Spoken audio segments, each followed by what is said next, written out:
ധനുമാസം തിങ്കളിൽ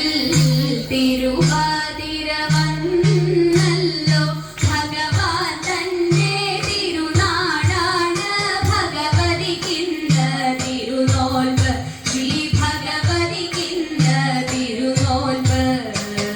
തുടിച്ചു കുളിക്കണം ദശപുഷ്പം ചൂടേണം തുടിച്ചു കുളിക്കണം ദശപുഷ്പം ചൂടേണം പുത്തൻ പുടവയണിഞ്ഞിട്ടല്ലോ ശിവപാർവതിയെ വണങ്ങേണ്ടു ശ്രീ ശിവപാർവതിയെ വണങ്ങേണ്ടു ധനുമാസം തിങ്കളിൽ